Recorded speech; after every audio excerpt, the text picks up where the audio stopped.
Pidato Ketua Umum PDIP Megawati Soekarno Putri dalam pembukaan Kongres keempat PDIP di Bali Kamis kemarin kini mulai menggelitik sejumlah kalangan. Pasalnya, penggunaan kata-kata tersirat dalam pidato sang Ketua Umum tersebut telah menuai tanda tanya besar untuk sekedar mengetahui lebih jauh siapa dan apa gerangan yang dimaksud dalam pidato itu. Misalkan, di antaranya Megawati menyebut-nyebut soal keberadaan penumpang gelap dalam barisan kelompok pendukung pemerintahan Jokowi. Para pendompleng ini disebut-sebut berwajah kerakyatan namun memiliki hasrat kekuasaan dan ingin menguasai sumber alam negara. Lalu siapakah para penumpang gelap yang dimaksud itu? Tentu masih tanda tanya besar. Tak hanya itu, sang Ketua Umum juga menyebut-nyebut keberadaan kelompok oportunis yang kini berupaya melakukan tindakan deparpolisasi untuk kemudian menyalip di tikungan. Artinya, ada kelompok yang kini tengah berupaya untuk mengeliminir dan mengkerdilkan peran, posisi, dan pengaruh partai politik dalam lingkar kekuasaan presiden. Untuk lantas mengambil alih posisi dan pengaruh penting itu di pemerintahan. Publik pun lantas bertanya, siapakah mereka itu? Kemudian, yang tak kalah sengitnya, menjelang di penghujung pidato, Megawati memaparkan mengenai pengalaman politiknya. Ia menyebut-nyebut bahwa ia berulang kali ditusuk dari belakang dan dikhianati oleh orang-orang yang haus dengan kekuasaan. Siapakah gerangan mereka? Lagi-lagi, sejauh ini tak ada jawaban yang memuaskan untuk mengetahui siapa gerangan yang dimaksud. Kini publik hanya bisa menerka dan melirik dengan penuh kecurigaan ke sejumlah pihak di lingkaran pemerintah maupun pendukung pemerintah. Tentu hanya sekedar mencari jawaban atas kata-kata tersirat pidato Ketua Umum Parpol Utama pendukung pemerintahan Jokowi JK itu. Ya, pemirsa, kali ini giliran Ketua Umum PDI Perjuangan Megawati Soekarno Putri yang membuat sensasi. Kata-katanya yang tersirat dalam pidato pembukaan di Kongres keempat PDI Perjuangan itu seolah-olah mengisyaratkan autokritik ke lembaga pemerintahan yang kini dipimpin oleh Joko Widodo selaku presiden yang juga kader PDI Perjuangan. PDIP selama ini dikenal sebagai salah satu parpol pendukung pemerintah yang menyokong dan melindungi segala kebijakan yang dikeluarkan oleh pemerintah saat ini.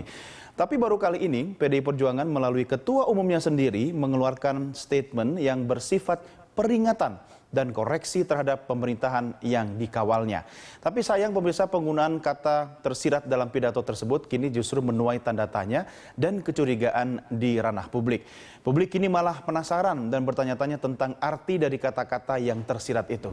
Baik pemirsa, kita akan mendiskusikan hal ini dengan narasumber yang sudah kami undang ke studio, pengamat politik Ikrar Nusa Bakti dan juga redaktur eksekutif dari majalah Tempo Budi Setiarso. Selamat sore Bapak-bapak sekalian. Selamat sore.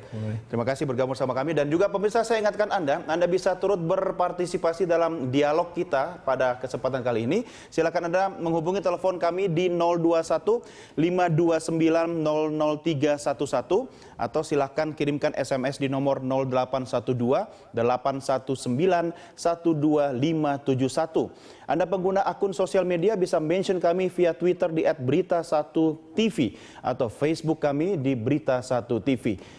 Bisa juga mention ke Twitter saya, @DoniTheKaiser. Ini jualan Twitter, promosi. Oke, Pak Ikrar, siapa yang nikah Mega?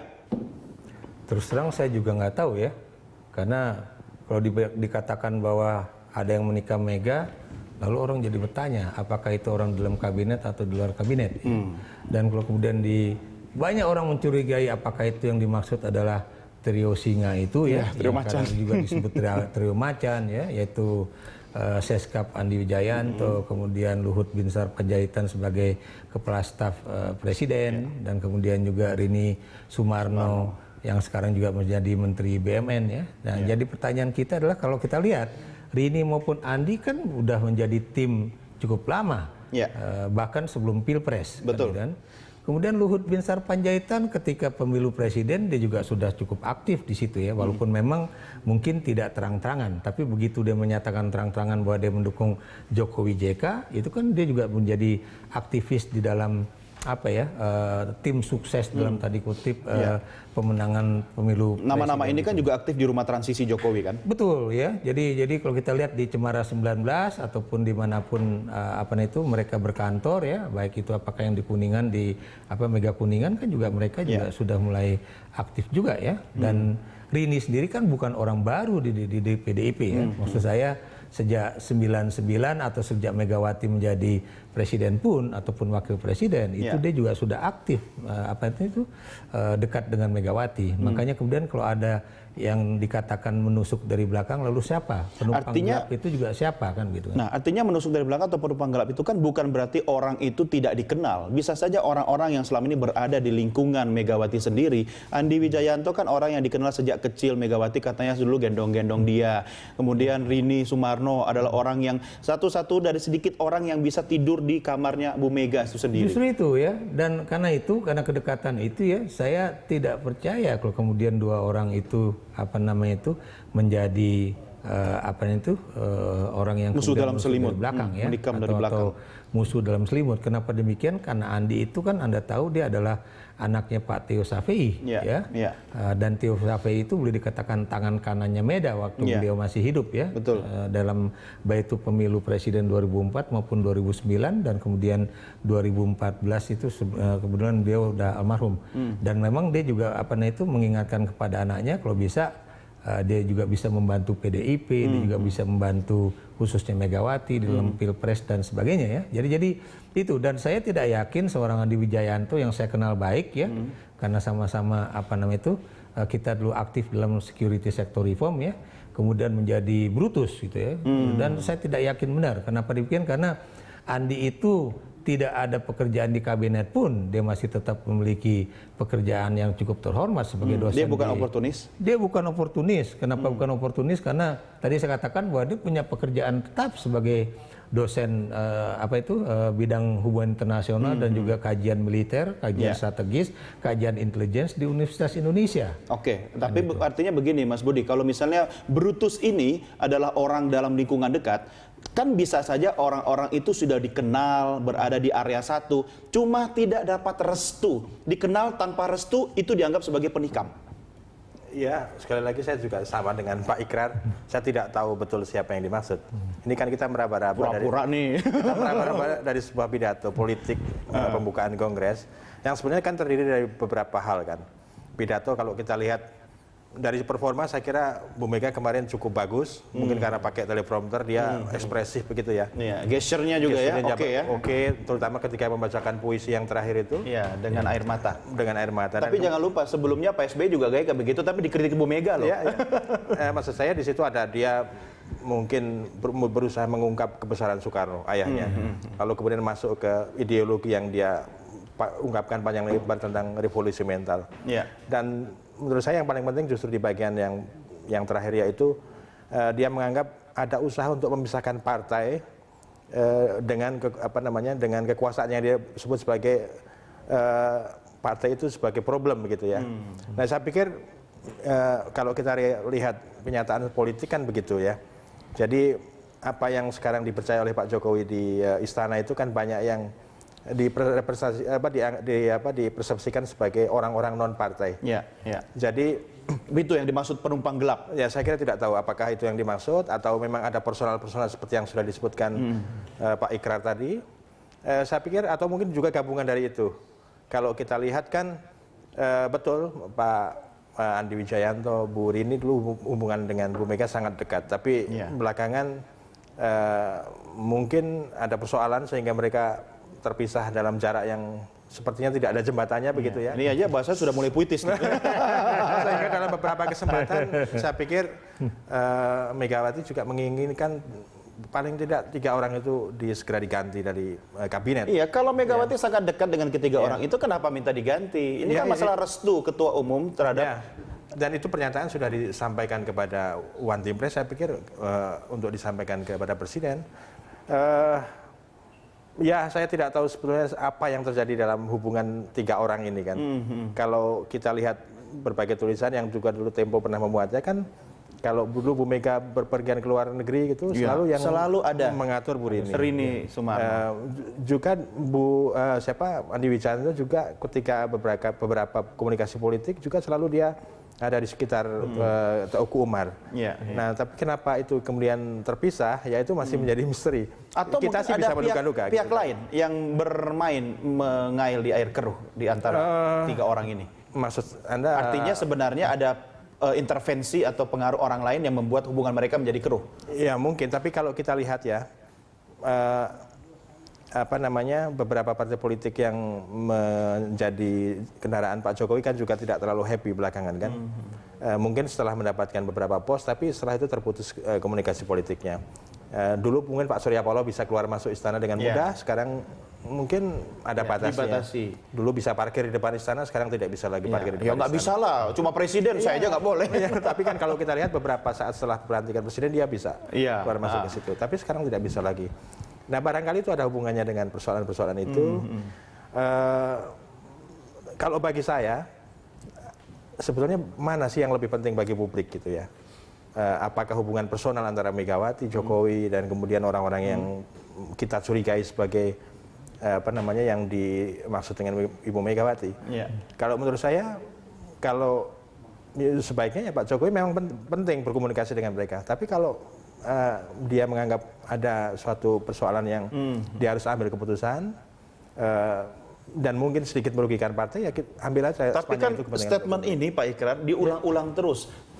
Dalam pidato kemarin? Iya, bukan dalam pidato kemarin. Ini kan dalam satu periode beberapa bulan belakangan ini, orang-orang yang dianggap sebagai brutus, kemudian penumpang gelap dan seterusnya. Ini kan bukan sekali disampaikan dalam kongres ini. Artinya pesan Mega itu nggak nyampe ke Jokowi, atau Jokowinya yang keras kepala.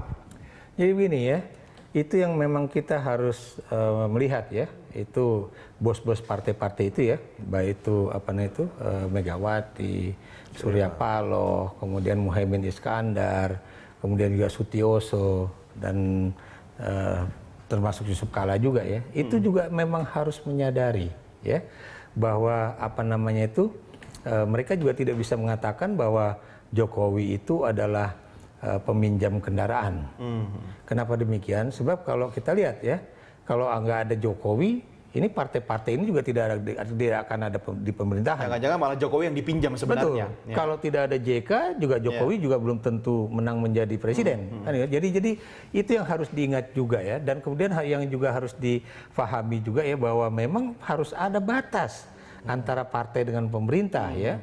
Jangan kemudian PDIP kemudian langsung membuat satu statement bahwa kita mau menjadi partai pemerintah dan bukan partainya pemerintah, gitu kan? Yang kemudian banyak media yang tidak memahami istilah itu ya. Walaupun saya yang belajar ilmu politik tahu kalau yang namanya partai pemerintah itu adalah the ruling party. Sementara kalau ide partainya pemerintah ya the rulers party kan. Jadi itu dalam bahasa Inggris itu jelas ya. Walaupun dalam bahasa Indonesia kadang-kadang membingungkan. Nah, kemudian yang jadi persoalan juga kan itu ya, jangan sampai ini bos-bos atau oligark partai itu merasa bahwa semua kebijakan pemerintah itu harus direstui oleh mereka. Nggak bisa begitu. Nah, itu mungkin persoalannya di situ. Jadi apapun yang ingin dirilis oleh presiden harus via Teuku Umar. Makanya ada komunikasi yang dihambat di situ, termasuk soal parkir-parkir itu mungkin. Gimana Mas Budi? Saya kira betul kan, dari awal kan persoalan-persoalan yang muncul, calon Kapolri, kemudian juga beberapa persoalan. Sebelum itu soal penyusunan kabinet kan juga berkaitan makan dengan waktu itu. lama kan waktu itu. Jadi itu adalah sumber problemnya kan. Jadi semua harus dikomunikasikan dengan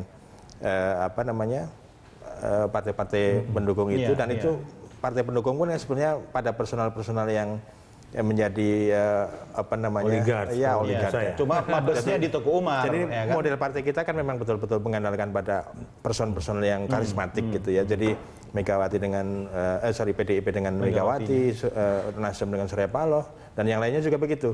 Nah, mereka merasa punya saham yang mayoritas, sehingga mereka perlu diajak bicara.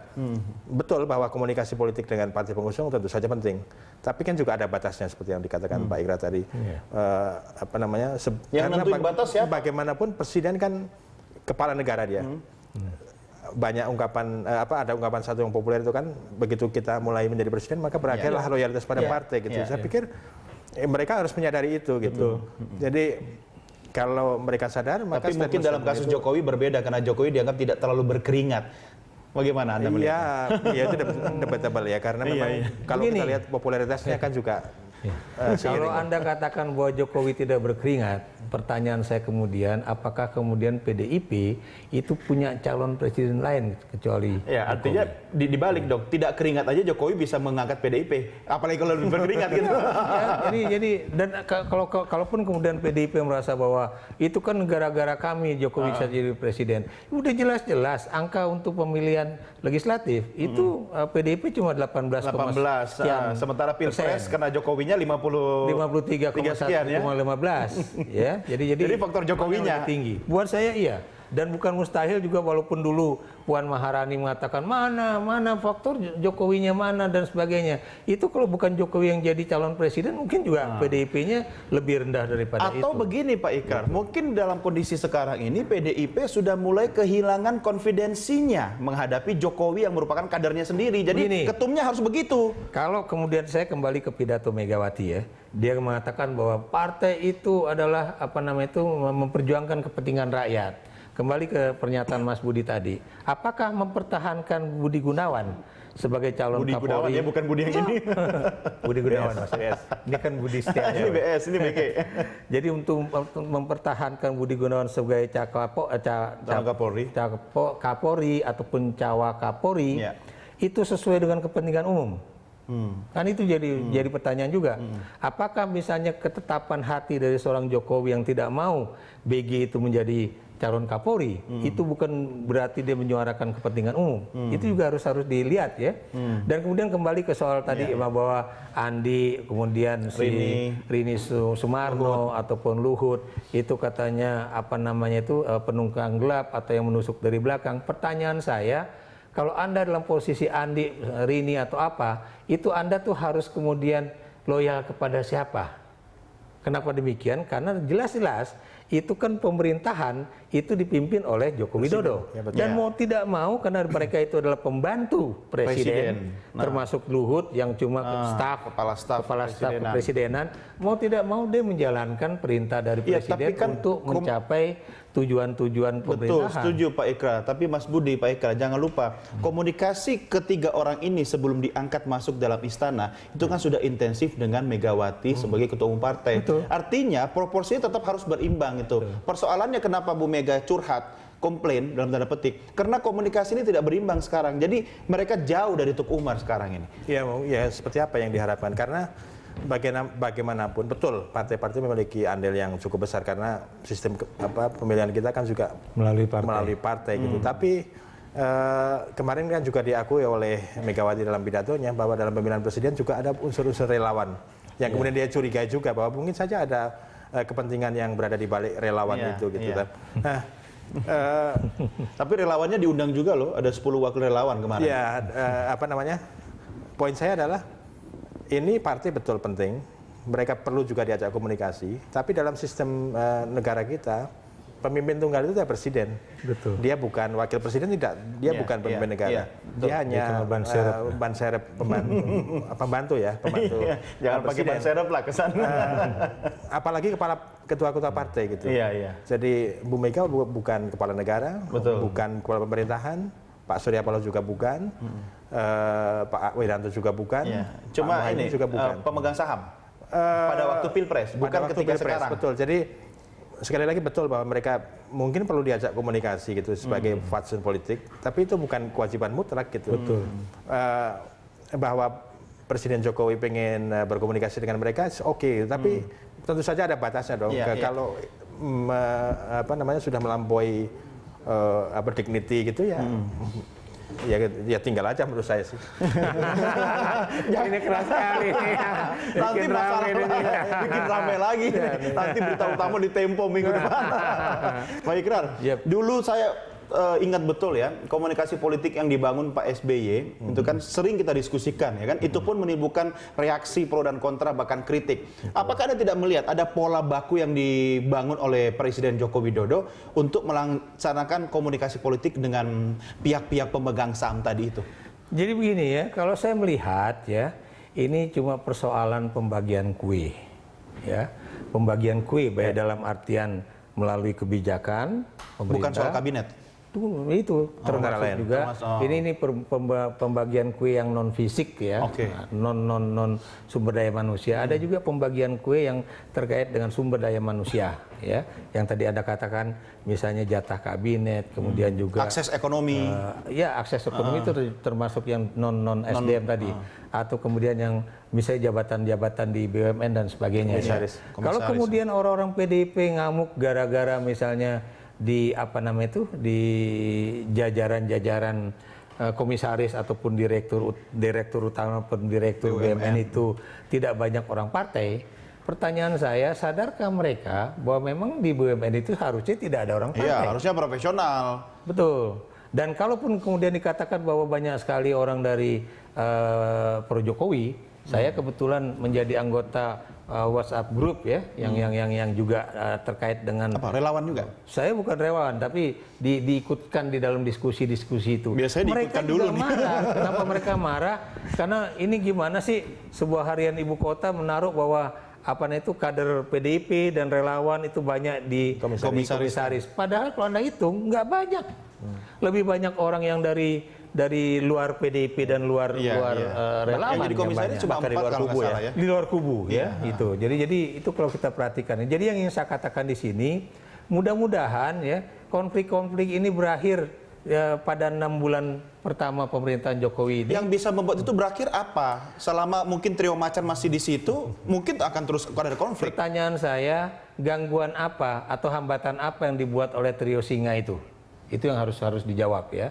Kemudian kedua ya, apakah kemudian ya mereka juga sadar ya, teman-teman yang menjadi pemimpin-pemimpin partai ini sadar bahwa kalau ini terus-menerus intrik-intrik istana, intrik-intrik partai dan pemerintah itu berjalan, itu apakah kemudian tidak mengganggu jalannya pemerintahan yang kita tahu bahwa mereka itu mau kerja ya. Dan itu Anda perhatikan lah ya, itu boleh kata bahwa memang ada sebagian dari nawacita itu yang tidak masuk di dalam RPJMN ya. Tapi pertanyaan saya, apakah kemudian ketika Bappenas dulu akan membuat RPJMN 2015-2019 itu kemudian calon-calon pemerintah termasuk juga PDIP juga kemudian melakukan hubungan dengan Bappenas sehingga kemudian antara nawacitanya Jokowi itu klop dengan rencana pembangunan jangka menengah nasional itu ya, yang memang harus ada kesinambungan kan begitu. Oke. Gitu. Baik.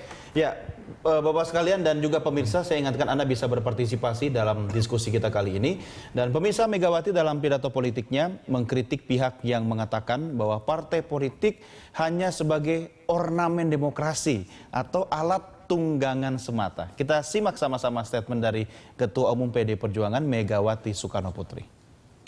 Penjelasan ini sangat relevan, mengingat ada sementara pihak selalu mengatasnamakan independensi, selalu mengatakan bahwa partai adalah beban demokrasi.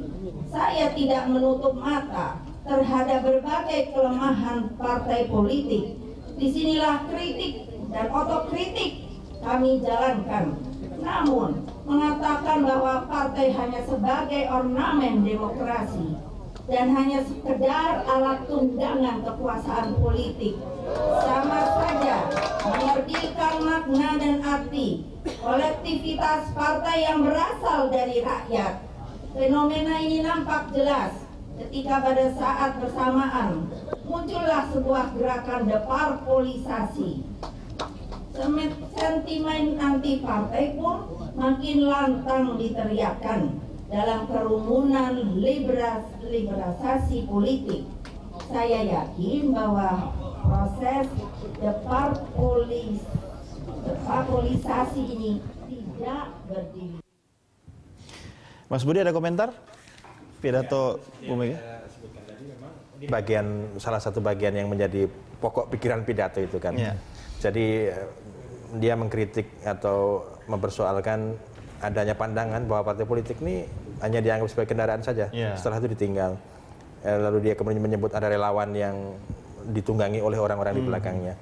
Ya saya pikir ya ini mungkin bagian dari usaha dia untuk mengatakan bahwa presiden yang ada di depan saya, tolong Dia dong nggak nganggap presiden, Mas. sebagai petugas partai ya. Ya, kalau dia Tolong nggak presiden beda, pasti ada kesempatan pidato di situ, ya kan? Ya, betul. Ingat, Anda adalah bagian dari partai yang saya calonkan.